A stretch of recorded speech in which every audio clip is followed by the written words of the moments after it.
has eaten and rust jacked. So as soon as you get a 16th in something that used to be like this and you rust jack it away from itself, a 16th, an eighth, a quarter, what happens to that shaft that used to be inside?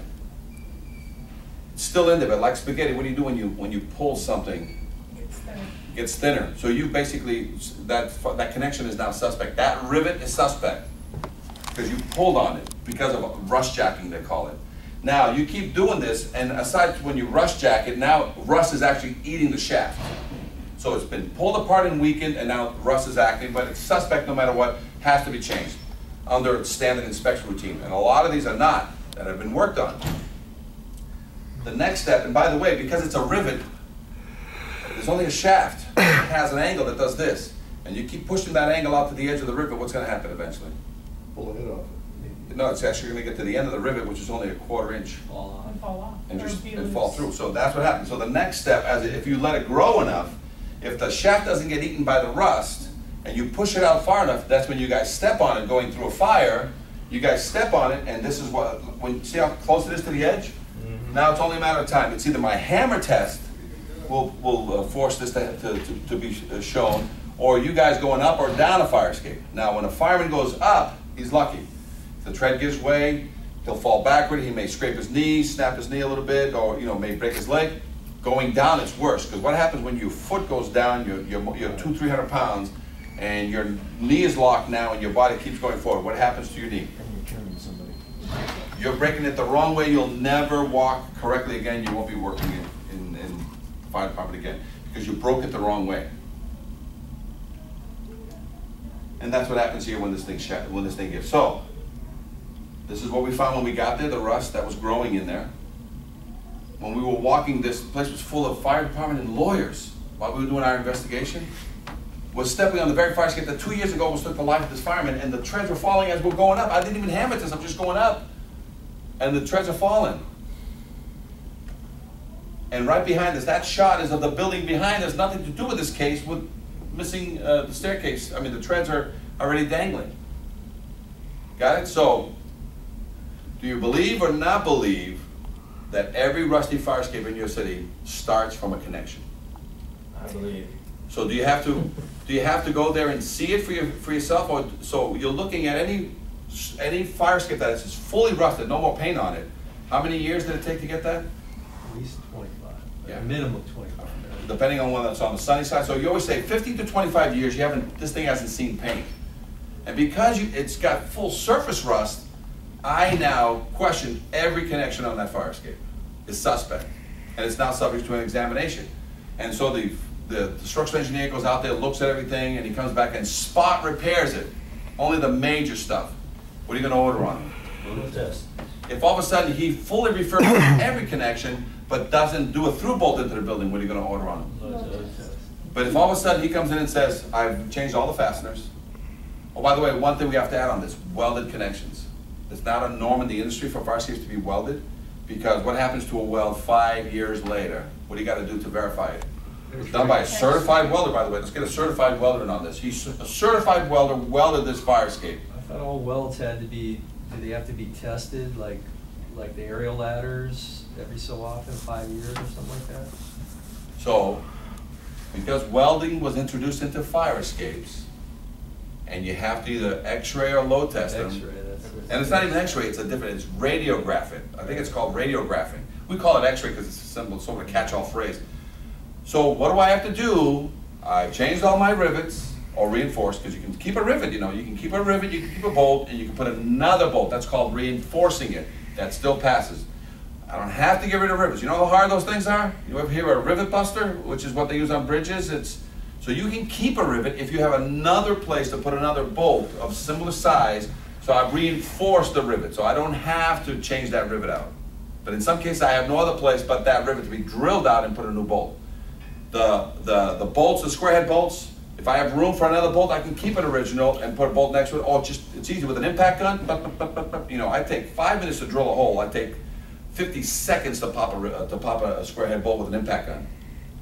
Okay? So a lot of times, it's faster to just change it out, even though the bolt is good. But welds, it's very simple. I got a welded connection that's happened over its lifetime anywhere on the fire escape. I have to X-ray it, or load test it, but as soon as I drill a hole through a welded connection, and I put a bolt on it, what happens? You back that up. There's nothing to do. I've negated the weld. I keep it. So a lot of these welded fire escapes where all the brackets are all welded, all I do is just go there. As soon as I put a bolt, have I met other evidence of strength satisfaction to you? So all welds now have been addressed. We're done. The three things you're going to be concerned about to avoid a load test have just been talked about, and it's done. So welds. So now let's take a look at, because of the case, this is how all fire escapes are built for 100 years, coast to coast. All your single angles into the 2x2s, T-bars, C-channels in the wall, 8 to 12 inches deep into the building only. No more. They don't go all the way through and have a plate on the outside. That's rare. A lot of times that's more factories. But most buildings in the United States are buried 8 to 12 inches deep only. The first 3 are veneer. Is that structural? No. So it's all, this is where you have the meat, and it's just packed in there. There's no backing plate, there's no crossbar. They just put it in there, and then they pack it with cement. Every building. 40 years experience all over the country. Every single one is this. So when you see something like this going, this one's 8 to 12 inches deep. What's the railing into the building? Surface. Just into the veneer. That's it. Expansion bolt, lead shield. That's it, onto the veneer. Because it's not major structural, that's minor structural. So major structural, minor structural. Okay? So this whole fire escape, see the bracket here?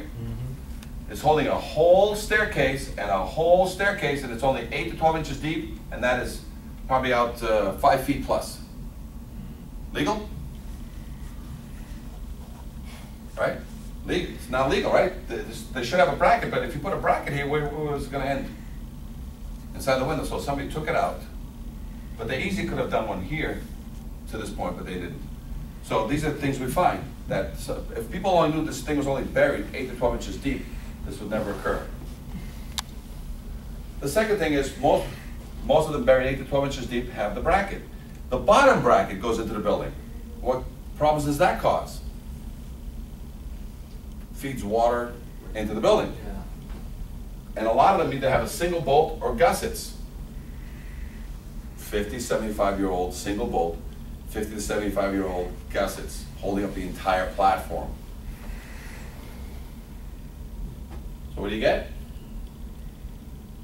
So a lot of times you have to repack this at the veneer level, because it's veneer and a little bit of the masonry in the back.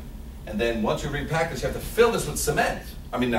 Tar or caulking, so that water stops pooling over there. And every now and then, about 6 inches up, you create a dam of silicone, so that as the rainwater comes down, it diverts it just prior to it going down. Things that they never thought about 50 years ago, because this building wasn't supposed to be here. Through bolts into your building. Sometimes they have a huge plate. Every now and then they have these little buttons. And what do these little buttons do? Nothing. But they crushes bricks. Breaks. It's too much of a load. So you get that happening. This is an example. I believe this is actually one of your buildings here. No. Over here by the stadium. It was under a full refurb. We haven't got into it. It's down by the Not in back. Chinatown. Tell me this is so. No, that wasn't China, but it was. International. Excuse me. Yes. There you go. That doesn't sell T-shirts though. Here's another one. Ready? This one you guys may recognize. This one. This is one of your cinemas down by the Paramount. I think it's Paramount. You know, because that's where you can grow things. I use this photograph to prove to people that you can grow all kinds of exotic ferns and. Everything else I got it. In Seattle, that's it. So you got a lot of rust happening inside parking garages, which, by the way, do those have fire escapes?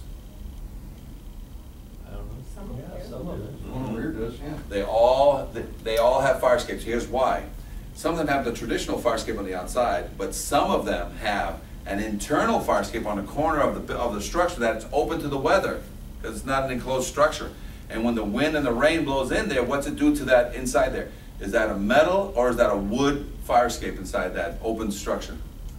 It's a Metal. metal one, steel pan stairs filled with cement, rotting because it's been given water every day. So a lot of times you guys aren't inspecting those. No. And how does that differ from the wooden ones that get water every day and They start to rot. rot? Well, that's a very good point. Let's talk about what is a fire escape. Everybody thinks a fire escape is a metal structure. A fire escape is something that can match the building type. So can I have a fire escape made out of wood? Yes. And you can have it all, but it has to meet the fire rating. So it can't be using 5/4 decking on the thing. It has to be 1.5 inches thick all around. So every now and then, I will get an inspection for a metal fire escape on one side of the building, and on the other side of the building, there's a wood structure there, and I'm not asked to inspect it. So it's all exterior, steel wooden stairs. 1 inch of rust on a library for kids. Again, if you want to grow exotic ferns, the bottom of the fire escape is pretty much the, and cops never look over there anyway when you're growing the exotic ferns. Other ways that you have fire escapes is legs to the ground, which we talked about. So you can take any existing structure that you don't trust the wall, leg it to the ground, then what happens? Okay, so this is a typical one with the leg to the ground, buried into the wall. But look at all the rust, look at all the rusty tears, indicating that there's something afoot. So it'll give you all the signs. Fire escapes are great. It'll give you all the signs you need to see. You just need to start looking for those things. Trucks hit these fire escapes a lot of times, and the thing that they destroy a lot of times is the veneer. And that's what everybody fixes. They take those bricks out, just pack it with cement. It'll look great. And then you have your wood structures that take the traditional through bolt. 3/4, plate on the inside, picking up some studs, through bolt to the outside. This is what happened when you get to a building and you have a lot of these lag screws, 4, 6 of them, that's an indication that there's no through bolt. No fire escape can be lag screwed into a building. Has to be through bolted. Even the Okay. bottom? Huh? Even the bottom? The bottom is nothing more than, because that's in compression. Just a locator. Yeah, it's a locator, just to hold it so that. Can you lag that? Oh, yeah, you do, yeah, I'm sorry, this, it's just an indicator that you get to a wood structure, and that's what happened on that building up on the hill. There was 3 or 4 of these, there was no through bolt. The guys were just up there having a smoke, and the thing fell to the ground. I think Chicago had a problem with that about 5 or 6 years ago. They had a bunch of kids out on a deck. Yeah, 27 died. Yeah, they were just lagged in, and, cause they got a lot of they've got a lot of wooden structures in the back of their buildings. I forget what they call it, but anyway, those guys suffered. That was a huge loss. College kids or something. So let's talk about again, the through bolting is gonna be a key to make sure that it's adequate through bolting.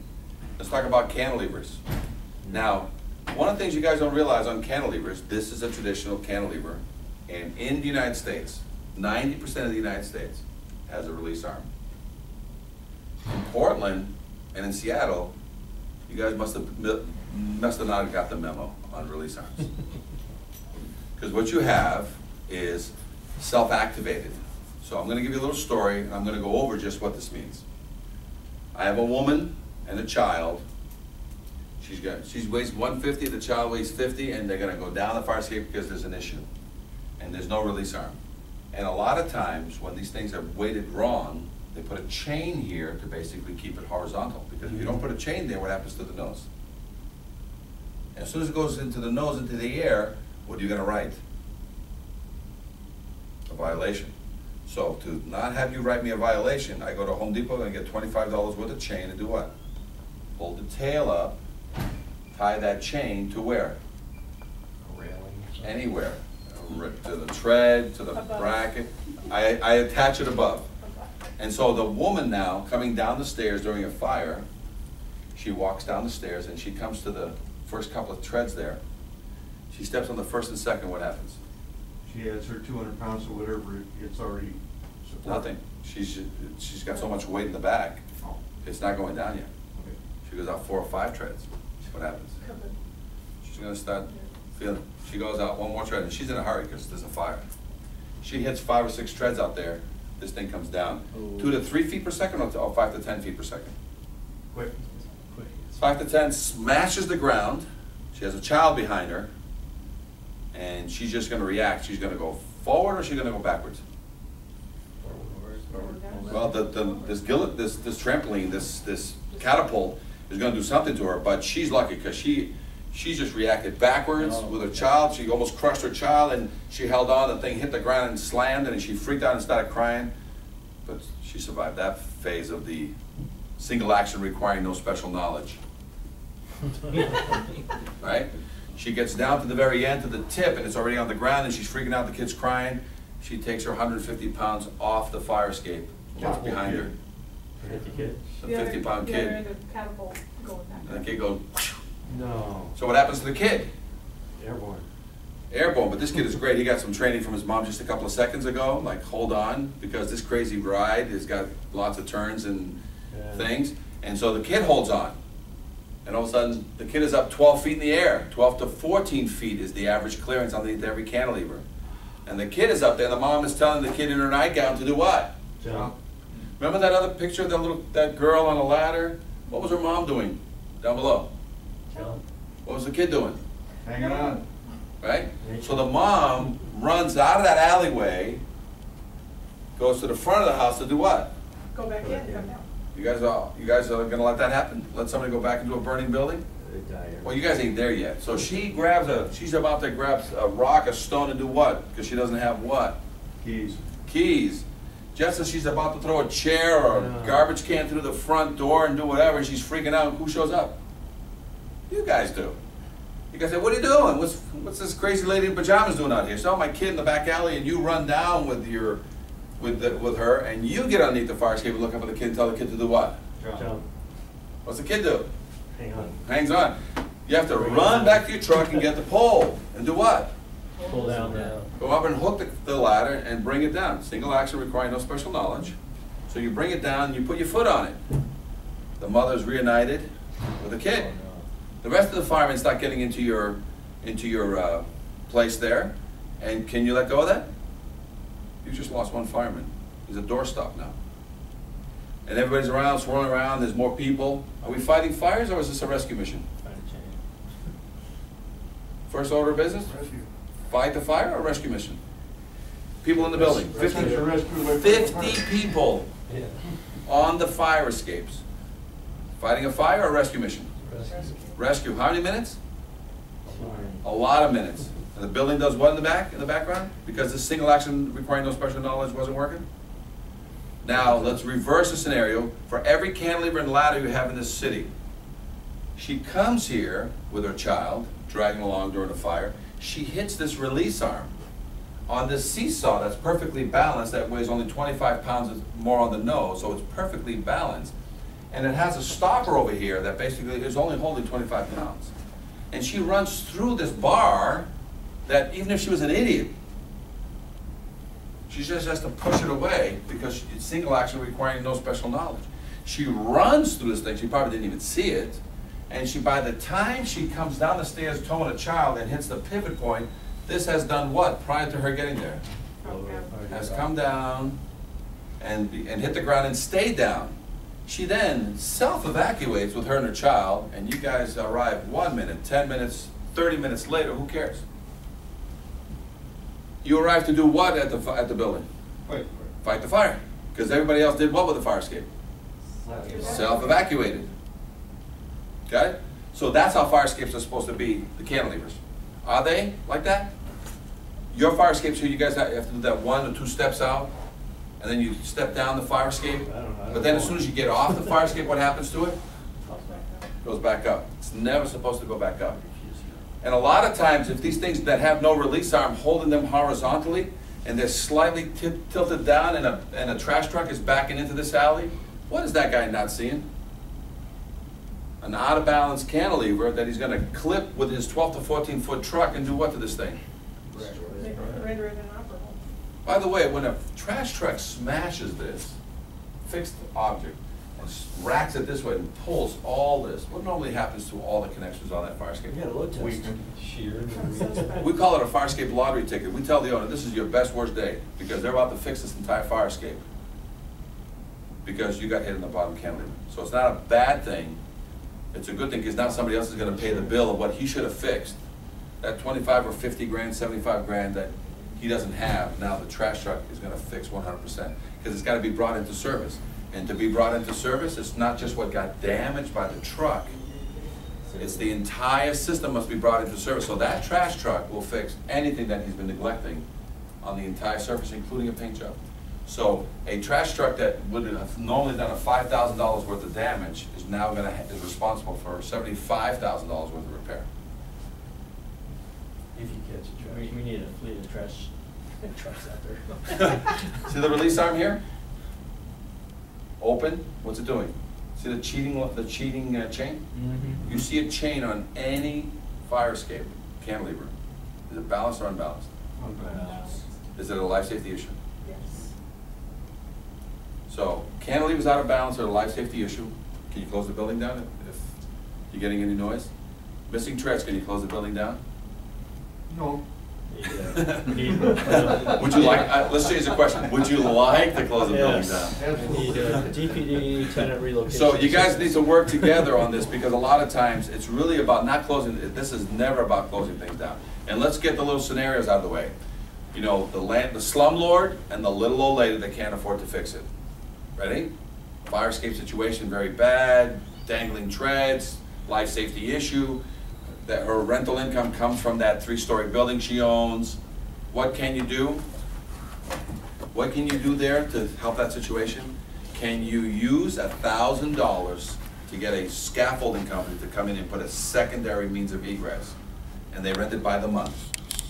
$500 or $1,000 or $2,000 a month, depending on the size of the structure, as an example. And mothball the fire escape situation. I mean, Yeah, I'm not saying fix, this didn't fix the situation. Slumlord, little old lady, they're both gonna complain about what don't they have. Money. So, I'm trying to tell you, you're gonna run across the little old ladies, the foreclosed properties, the bank owned this, that, and the other thing, but you still have people inside of it that have to go to hotel rooms, but paid by who? By the people who can't afford it? So it's not gonna happen. So the city's gonna absorb, but can you place a phone call to a scaffolding company and say, I need a scaffolding over here with OSHA-approved stairs to basically create a temporary egress on this residential, commercial, institutional building to basically mothball the thing while we all sit and think about this. And get all the heads together. I don't think we ever thought about that before, like trying to temporarily. Well, you need a Band-Aid. If you don't come up with a Band-Aid, you can't all just go into surgery, because you're gonna be hung from the highest That's rafters. a good idea. I never thought of it. Well, OSHA says it's okay, because OSHA says you gotta provide me with other adequate, satisfactory egress. we do it on construction sites all the time. So this is that catch-all. Whenever somebody's like, I'm gonna call the mayor, my cousin's a third lawyer from the Supreme Court, but can the city order the scaffolding and charge it to the guy? Not that unless the building department can, we can't. Building, I don't know.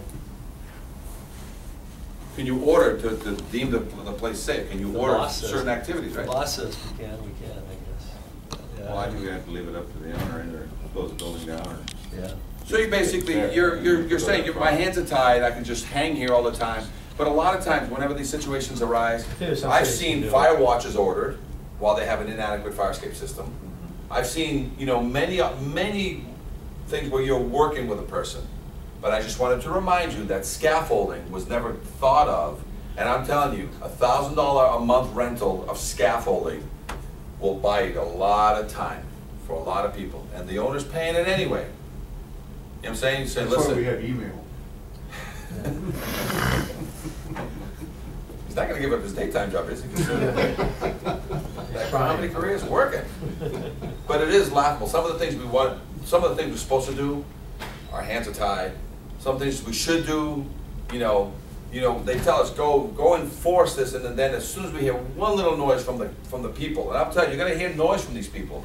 You need a 3 to 5 year plan. You need to be able to buy time with these people to say, hey, so can you, on a fire escape, can you have somebody spot repair the fire escape and basically give them a year, otherwise a load test is coming, to basically change all the rest of the fasteners out after that. So make the fire escape functional and opinion certified, but if you don't load test with this within a year, you have an option. I will order this load test within a year, like a like on the anniversary date of this certification, this opinion certification, I want a load test, or get back in there and change every one of these fasteners out, there is no load test. So you got a $20,000 load test coming, or for another 11,000 bucks, you can have that company come back and just change out all these fasteners because it's due. This thing's 75 years old, it's 83 years old. It's that's the kind of numbers you're always gonna be. And in some cases, you know, and you gotta throw this at, you may want from the building department a wall evaluation to determine whether this fire escape is ready to be load tested on this structure. Because every now and then you're looking at an envelope wall and you say, man, this thing is already bulging out. And it's got a fire escape attached. The last thing I want to do is load test a fire escape on this. That's a concentrated load. It's, you know, so sometimes even that you know, confidence test of the wall as part of that envelope study is a key here. So you get all kinds of crazy things out there. They're smashed. Trucks smashed these. This is Chicago. Missing railings. Yes. Nice. Oh, you know, the worst part about that is, sorry, I was going to show you that. That was a Chicago fire escape that I caught the vendor filling the cement hole with caulking. You know, those yellow tubes. And you know, I dropped a dime on it to the city official, but nothing was done. I was disgusted. And I photographed it too, so I got called to inspect the actual fire escape, but then it was too good of a, you know how you just do too good of an inspection, they're like, thanks for the report, we'll call you later. And then they basically want to buy paper, so they start, they just basically, you know, knock this out of the box. And that's why photographs are important. You know, this confidence test is not coming with you guys get your all the photos always with, you get the photo report always with your confidence test. See, that's what's missing. If you're supposed to have a photo report. Yeah, I think Roger was talking about that. So we do it for range hood inspections, some of the confidence tests. So, you know, actually, our confidence test is really only effective for the ones that don't require a DVD permit, because once you get the write-off on DVD permit, it doesn't matter what our confidence test was. Right. I mean, it's about the, you know, same. There's I think we put it on. That's what I think we got to work That looks like together. that's been going on for long, it's been repaired a couple of times. So again, we took your, if you look at and you read ours, we took the Seattle one and we added language in there that you guys did not have in there. Yeah, we're looking look at at that. Yeah, we're looking at that again as we revise the admin rule. Then we're gonna then now filter down to our confidence test and then to our inspection. And if you guys want to use me as a guinea pig, I'd love to be involved in that, because we were. And again, it took 5 years of us involving down there with Stu White and AJ Jackson down there in that. And it took 5 years. Yeah. You know, so it's like, there's a lot of information that I have that I can share back with you, so that you don't have to run it through the mill one time. I already seen all the mistakes. I can bring those to you and close up loopholes. The only thing that I would be used for is to close up a loophole as a vendor, as an inspector, you know what I'm saying? And I've seen all the mistakes out there, so I can tell you where people are gonna try to sneak through a little hole. And that's what I'm showing you here. I'm showing you that, you know, you guys have been accepting for the past 5 years, even though you had a confidence test, it's basically, it's an opinion letter. Well, we've red tagged a couple up on Capitol Hill. Yeah, We've red tagged a couple. I mean, we're doing better now than what we did 5 years Yeah, ago, but oh, I we've know. got a lot of room to improve. Yeah. So this is a stringer, right?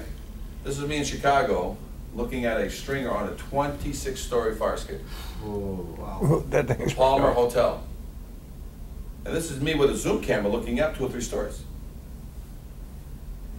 So, rust, stringers, staircases, treads, smashed trucks.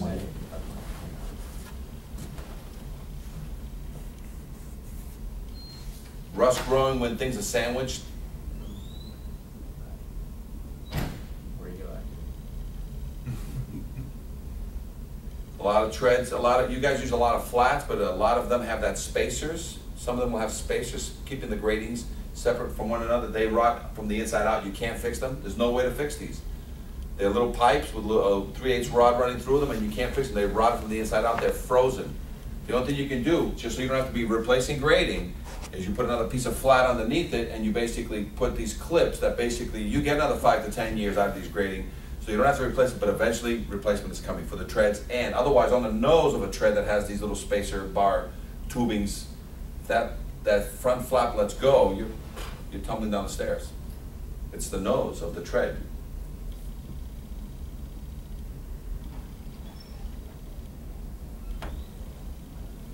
See the tread? See these? These are all rotted out. So as soon as this gives way, you're dribbling down. So again, it's another one with a piece of flat.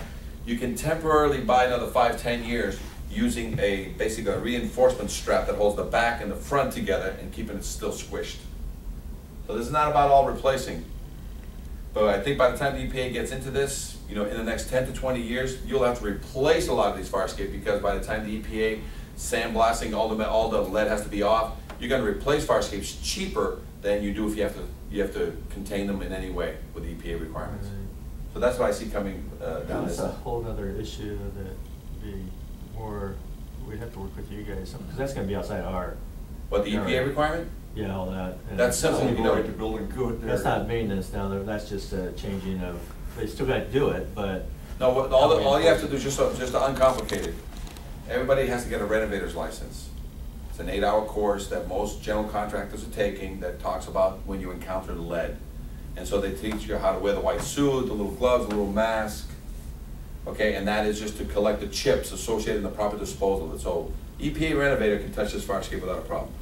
Collect the chips and properly Well, dispose. we already have the jurisdiction there, we just send them over to Puget Sound Air Quality, and they do the regulation and licensing here. Oh, okay. No, but let me ask you a So we're talking question. about removing lead. Right, but is that, what are they asking for? Because again, OSHA didn't agree with EPA either on this one. So what is the requirement now on every fire escape you have in Seattle that has lead on it? Do they just want you to put the plastic down, hand scrape it, no power tools? Everybody wearing the proper EPA suits and gloves? Are you familiar with the process for them? We're not enforcing that, we're asking Puget Sound Air Quality to enforce that. Right, so the Washington Clean Air Act is enforced in the Puget Sound area by a separate government agency called the Puget Sound Clean Air Agency. And so they are the ones who have the They're doing jurisdiction the over that. certification. So if somebody was doing that, then they'd be dealing with fire department, building department, and then Puget Clean Sound. Puget Air, and they would have to get a certificate or license from Puget Sound. To determine what they'd have to do to stay in the requirements for the clean air, Compliance. EPA stuff. Okay. Just so you know, to help you even with that part, OSHA says that everybody who touches anything with lead, not just fire escapes, needs to do a blood draw, wear an oxygen tank, and basically have an envelope around something that has a negative vacuum to it. So just replace it. So you don't want to go down that road, but it may be that eventually you have no choice but to hit that road. But look, can we hit that road 5, 10, 15 years from now? I'm saying that the EPA nationally is currently today giving courses called renovator license for anybody touching houses, factories, buildings, and including fire escapes. That there's a process for us to scrape and paint a structure like this, and it all includes just that we take the 8-hour course, get certified, register with EPA. Then every state has its own. So you're saying, aside from getting an EPA renovator's license to scrape and paint this, we now must meet the Seattle that has a separate agency to say, I'm using EPA guidelines. So a lot of times, and we hope that that's the case, they're saying, no, you just need to use EPA guidelines to basically collect the chips, proper disposal of the no power tools, no sandblasting. If you're going to sandblast, you have to totally create an envelope, because what you don't want is that to be a trigger to say that you can't touch this fire escape because it has lead. I caught that. That's happened to me in Harvard, where we were doing I think it was a 6 or 7 story structure that had lead, that had emergencies, and then you had to abate the area so we could perform the emergency on it. But the abatement company couldn't get on the fire escape because it was dangerous. So it got caught in this catch-22, and all of a sudden they had to mothball that, bring in a stair structure, and they replaced the whole fire escape for over $500,000. So what I'm saying, all I'm saying with this is that you got a lot of buildings here, and what you don't want is to overread what is required by the EPA to paint these things. Because if this all of a sudden has to go to a lead abatement company, here's the problem. They'll come in and say, hey, we can abate this fire escape in one of two ways. Sandblast it, which means full encapsulation with a scaffolding, negative vacuum, oxygen tanks, people sandblasting this into nook and crannies that no one can get to. So it's an inadequate sandblasting. Or they're gonna say, no, we're gonna wet sand it, we're gonna use that, we're gonna apply product to it so that we can get all the paint off, which is impossible. You trigger a replacement of the fire escape. So if you don't want to replace every fire escape simply because now the the lead part of it got to be so crazy. So what you need to do is you need to come back and say, okay, what is exactly the paint requirements? And nationwide, the national norm is that you've got your EPA renovator's license, and that you're properly collecting the chips and everything on the fire escape, and that your people are meeting the minimum EPA requirement, which is the tanks. I mean the white suits, the little gloves, and the proper masks. Okay, but if it's sandblasting, we don't even touch it on sandblasting. It's another type of company that will come in, but the numbers are so astronomical on sandblasting that you're replacing the fire escape anyway. So would there be a referral from DPD to them saying, hey, this has lead, so make sure you're signed up with them, or how would they get involved? Apparently, they're not making it a condition of the permit. So It's basically just a have to hope referral. they're It's doing just, it on their own. oh, by the way. Okay. Or, If or I can. hopefully you have a responsible contractor who, of course, Okay. Puget Sound Air is not bashful about nailing these guys either, so. Right. If I may, just so that it's just, like you said, not nailing these guys with a $35,000 EPA fine for every violation of this, what you want to do is, you need to name a front guy on the building department that's the fire escape guy. So everybody can write violations and do whatever, but every fire escape goes back to this one guy that is handling fire escape issues. And there's one guy on the fire department side that basically handles everything. And then case by case, you use it as a guinea pig to study it. Just do a case study of every of the next 5 to 10 fire escapes, just to get your feet wet on what is the best way and what should be the right way to basically look at, did everybody do everything correctly? Did the engineer do it correctly? Did the vendor do it correctly? Did the painting guy do it correctly? Oh, All right, you have battery power. no, that's true. Unplug it.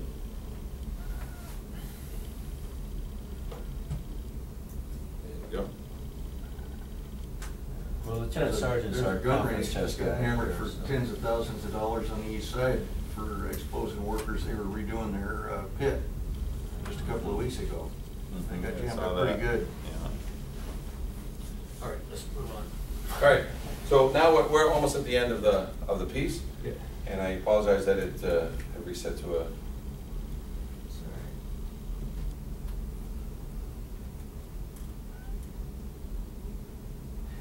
You want me to send you a direct copy of that, what we proposed for that rule?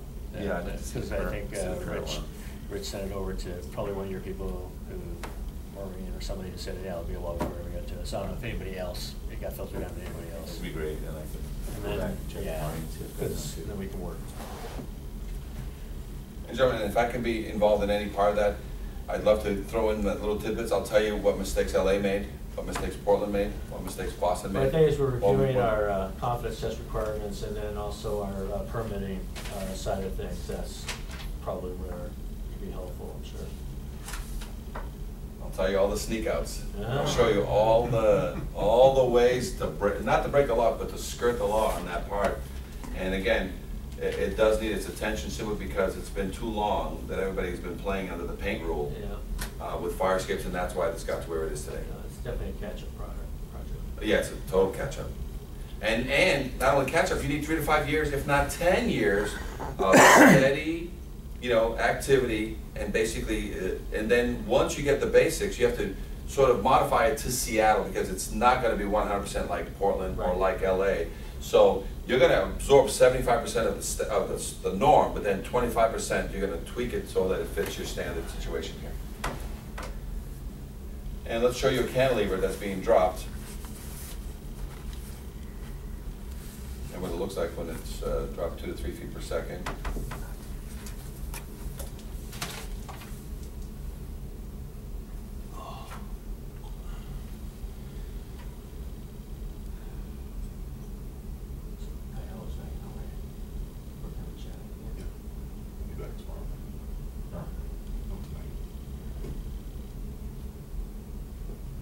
So again, the connections, when you get this much rust, this is a school, by the way, elementary schools. You know, so we get a lot, you know, look at, that's almost an inch of rust. That's not salvageable. No, the connection, and Yeah. yeah, a lot of times it's already eating the channel, Right. eating the clip. It's gotta come from both sides. So his typical ladder, guys, that you've seen out there, a lot of these down in California, everybody see an accordion ladder? So instead of fold-out ladder or guillotine ladder, they have what's called accordion ladder. These things will expand almost to 25 feet. And so when you release it, basically it's like an accordion, it just opens up and it's a rigid ladder. Just gravity, or is that hand crank No, up there? you know, you release it and then once it fully extends, that's when you, and then to bring it back up, you just crank it back up. See the crank? Very popular in San Francisco down to LA. You don't see it up here because any freezing would basically lock that baby up. So it has to be in areas where freezing is not an issue. So it's traditional fire escapes, you know, with a fixed ladder. You got the weighted guillotine style ones that basically when you release, they drop 2 to 3 feet per second. We always get people asking to cut the ladder off for security, and then we refer them over to buildings. Well, let's answer that question right now. There's a lot of fire escapes that we're gonna find that 9 feet off the ground, and they cut off the rest. There are a lot of It's them that are illegal. already that way. Yep. Well, it's illegal because the law says you must continue to the ground. And you continue to the ground either with what you did cut off, you just bring it up and you make it slide down. So you can still have it 9 feet off the ground, but you're supposed to provide, as the law states, the building code states, it must be continuous to grade. So you basically, when you release it, it drops down either with weights, or you have the fold-out ones. You know, we have a couple of here on Yesler Yeah. that we put on there that folds out and makes an 18-inch fire escape. So it folds into itself, and then it releases, so that still continues to the ground. So there's many ways. So there's a lot of fire escapes that are gonna fail because you've cut off. You can't have grandma jumping 9 feet. Okay, and the goosenecks, who does the goosenecks? And a lot of these goosenecks are not properly attached. So you guys know that in Portland and Seattle, you guys are the only ones with outside ladders for the fire escape guys, I mean for the firemen. Nowhere else in the country that they have outside ladder on the fire escape. So in Portland, it's pretty common to see that ladder that goes 100 feet on a 10-story. And that ladder is only for the firemen. Yet on the inside, there's a staircase that ends in a ladder. But the firemen don't use this fire escape to go up and down. They use this outside ladder. You guys have a few of those here too, where there's this outside ladder. Only for the firemen. And if that's not properly attached all the way to the gooseneck, what happens? Pulls away. And sometimes people modify ladders and they make them with a flop out. This is called a swing out, flop out, right? What's wrong with this picture? Special knowledge. Well, aside from, they give you this little chain that you're supposed to Get out let, of the but if you way. let it go, what happens to the fireman downstairs? When this thing Cuts comes his down head and off. Piles it right on his head. So it's illegal, you can't do this, you can't have it swing out, because now this is what it looks like when it's fully extended. But as long as there's no dog, no person, or anybody down below, so it's illegal. You have to make them slide down, fold out. It's probably gonna hit the ground hard enough to wreck it, so. Well, I was just gonna say, yeah, that's. It will bend, yeah. But there's a chain, you're supposed to gingerly let out so much chain, but then after a point, because when it's up here doing this and you're letting, after a point, it reaches this point, it then, Well, not everybody can hold on to it. Then you can't hold it anymore, because it'll- do it when it gets to that point. so here's a cantilever out of balance. Yeah, you can't. You'll write a violation on this, right? Here's another cantilever out of balance, you'll write a violation. So what do they do to cheat so that you never see this when you're walking downtown? Chain. $25, chain, and you tie it where? She had the Anywhere. answer? Above. Above. Somewhere. Somewhere above. Right? Cantilever in Chicago, 12 to 14 feet off the ground with a release arm. So we were doing an inspection. There's fire escapes all over the place here. So this evacuates the whole building. There's a release arm there. It's supposed to be single action, requiring no special knowledge.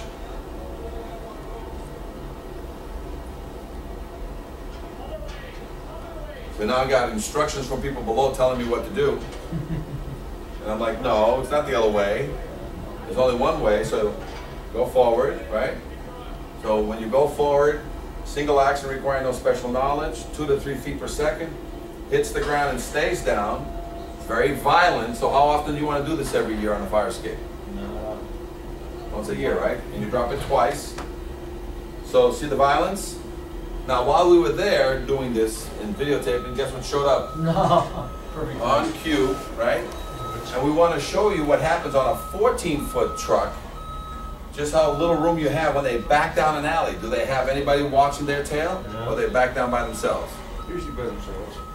Now, we had the fire escape back up, and I want to show you just how a little clearance there is. So if these things are not properly locked in position and there's wind, snow, or ice, you see how tight Yeah, the insurance. it is? Now, and this is another one. See, he's about to go underneath that one. You see the chain? You gotta hit that one.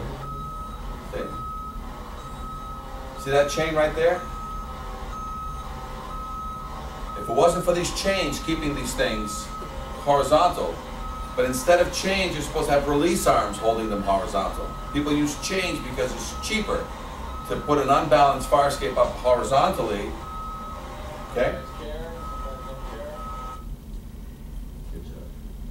Classes, DC, Portland, LA. You got a bunch of the Portland ones Jersey. on YouTube, right? So I was letting these guys know.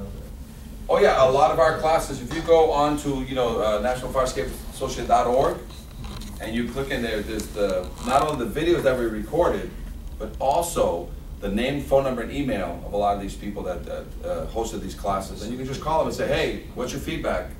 What mistakes have you made? What am I about to run into? Yeah. I was just letting the people from Everett know about those YouTube videos. Housing authorities, so it's just not building departments or fire departments. Housing authorities have yearly inspections for HUD. Getting those people. How about your health inspectors?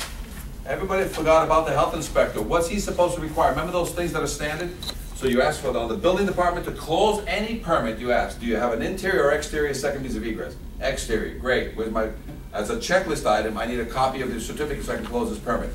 On the fire department, closing out the smokes, checklist item. I need a copy of of your fire escape examination so that I can close the smoke inspection that I did. Housing inspectors, once a year, in order to rent housing, they must have certificates on file. So get your housing authorities to make sure that they put it on their checklist. How about the health inspector? How's he gonna kick in? Looking for rats. Yeah, but I think he'll understand that the housing inspector has some power in there because he's supposed to check for a lot of things, including means of egress. Right. So he adds to his checklist during any examination, during any violation, to close his violation for cockroaches, permits, rats, whatever. What's he asked to close his file? Egress. An egress certificate. Because that's the one thing, right? He normally would go in the front of a building, and here's how much disrespect we've gotten on fire escapes, ready? I get a 5-story commercial building or residential building. And all of a sudden I walk in the front stairs and everything is beautiful. And then I walk towards the back of the building. There used to be a stairway there, right? And they took it out to make everybody have walk-in closets. What's the building inspector immediately gonna do on that building? There's no second means of egress in the inside of that building. It better be right. What is it? Violation, violation. Is he gonna let people continue staying in there? As a practical matter? As As a practical matter, yeah. Right? Only because he's looking for that interior stair. It's missing because they extended all their closets, and all of a sudden you shut the building down. That same building, if the fire escape was on the outside and it was missing all its treads, you know what you would do? You'd let the building continue, and you'd write a violation, and that 30 to 60, 90 days later, they're kind of working out that violation. So as soon as you brought it outside, everybody started ignoring it. You bring it in, you bring it on the inside, there's a lot more things going on. So, the key of our class, are we here to promote load testing? No. Where do you keep it? Yes. Right? All right, back pocket. Back pocket is your trump card, and do you want to quote your international fire code, do you want to quote the international building code, or do you want to quote NFPA? Which one says it the best? The authority having jurisdiction shall accept by load test or other evidence of strength. So please provide me with other evidence of strength. So in the question regarding this wall, what do I want you to do? To not touch the existing connections. What do I want you to do to avoid the load test? Replace all Through bolt it again. Just reattach me back to the building, leave the sleeping dogs line. on all your rivets and square head bolts, what do I want done? Replace it. Replace them or Back up. or reinforce them if there's enough meat there. Otherwise, replace them. All your welded connections, what do you want me to do? Reinforced. With what? Bolt. Put a bolt. What do you do with a welded connection? Seal it to stop what happening? Water intrusion? Those three things will satisfy other means of strength for you? So if I've satisfied other means of strength, have I satisfied International Fire Code? Have I satisfied the International Building Code? Great. Now everybody's happy. Let's just leave it alone. Let's move on. So, 3 to 5 years. A lot of times when I show this piece to everybody, which is, the last page on the book, Yeah. I got newbies in the room. You've been doing this for 5 years, but people have been getting away with things on the back end. You know what I'm saying? So we got to close up a lot of those loopholes, and that's why it takes time. So you're in the 5 to 10 year program now, right now, to basically implement a program that's going to take almost 10 years to kick all the bugs out of it. So it's good. Congratulations. And again, I send a lot of people to your website to basically say, if you want an industry standard, when somebody goes, oh, but this is not a state document, blah, blah, blah. I said, listen, if it's an industry standard and it's sitting on somebody's website, you want a building department one or you want a fire department one? Go to seattle.gov, go to tacoma.gov, go to la.gov, and you're going to find these industry standard. If you've got some structural engineer that knows the governor that's all of a sudden freaking out and saying, hey, they're making me fill out, then listen, you don't have to fill out the form. Just go there and answer all the questions that are on that form and put it on your letterhead. All right? Because you know who they're going to send to do the inspection. So this is Tacoma's, and they're yearly. This is the city of Boston, and it says right there, to the best of my information, knowledge, and belief, the Farscape is in conformity with the building code. That's all we have to sign. And you know who signs this? Registered professional or others acceptable to the building official. So if I have a G3 license, can I sign off on my own work? You can, I think it's acceptable. And if all of a sudden I can hide under a paint activity, a maintenance activity that needs no permits, can I basically fix my own stuff and sign off on my own stuff? Is this a problem? Currently, right now, is it a problem? So, It's basically what we had before. exactly. You had opinions. Well, we didn't have that before, we just had the building owner sign it off on their own. Yes, I've looked out my window and it looks good, leave me alone.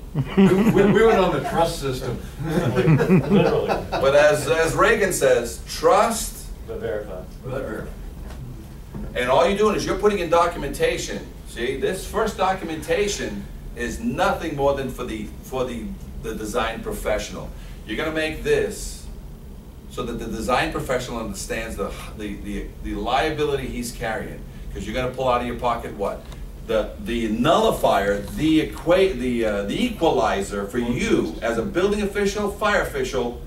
What's the equalizer? Load test. Whenever this guy is ramming his credentials down your throat, right? Excellent, should have no problem passing the load test. I'm happy. I see you've kept enough of the nostalgia here of all the original hardware, and I love it. Load test, because you spot repaired, triggers an automatic load test. You fully refurbished this thing that should have done it when? 25. At 15 to 25. No, at its 25th to 50th birthday. How do you know that? How do you know it should have been?